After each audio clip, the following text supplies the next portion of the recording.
Chers frères, aujourd'hui me voilà arrivé à Rouen, ville étape du chemin de Compostelle normand ou du chemin vers le mont Saint-Michel.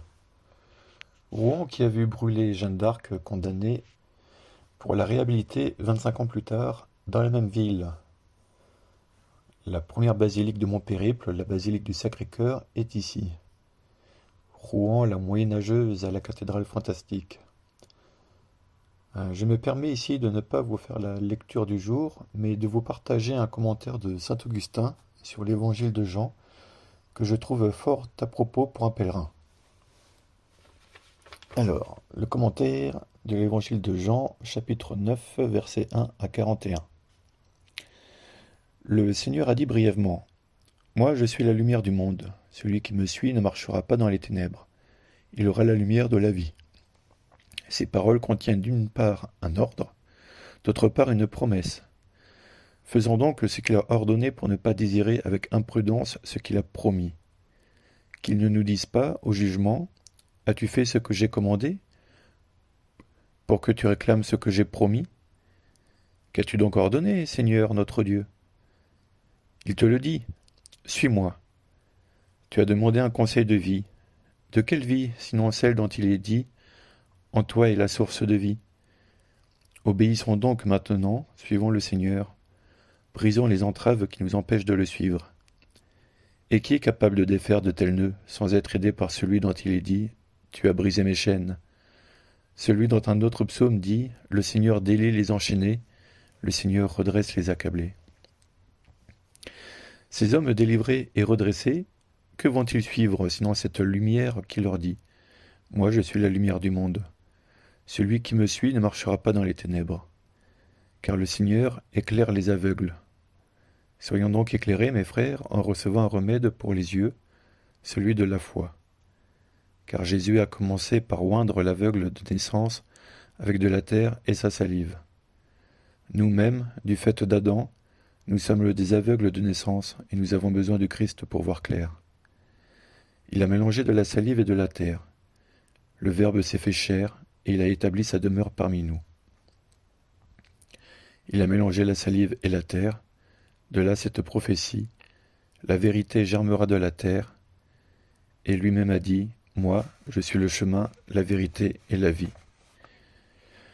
Nous jouirons pleinement de la vérité lorsque nous verrons face à face, car nous en avons la promesse.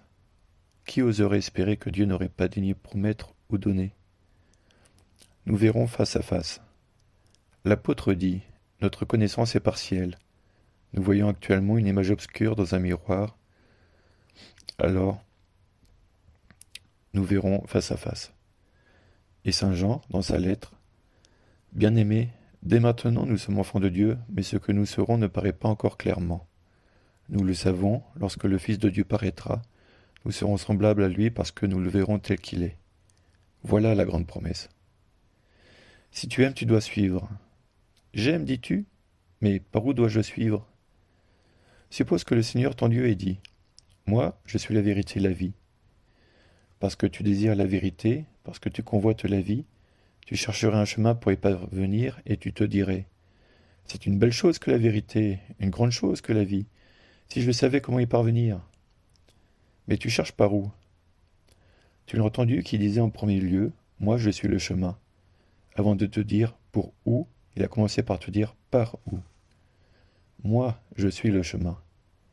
Le chemin pour où? La vérité et la vie. Il t'a dit d'abord par où aller, il t'a dit ensuite où aller. Moi je suis le chemin, moi je suis la vérité, moi je suis la vie. Lui qui demeure auprès du Père, il est la vérité et la vie. En revêtant notre chair, il est devenu le chemin. On ne te dit pas, donne-toi du mal, cherche le chemin pour parvenir à la vérité et à la vie. On ne te dit pas cela. Lève-toi paresseux, le chemin en personne vient vers toi, et il t'a éveillé de ton sommeil, si du moins il t'a éveillé. Lève-toi et marche. Peut-être essaies-tu de marcher et tu ne peux pas parce que tu as les pieds malades. Pourquoi as-tu les pieds malades? Peut-être que la cupidité les a forcés à courir dans des terrains accidentés. Mais le Verbe de Dieu a guéri aussi les boiteux. Eh bien, dis-tu, j'ai les pieds en bon état, mais c'est le chemin que je ne vois pas. Il a éclairé aussi les aveugles.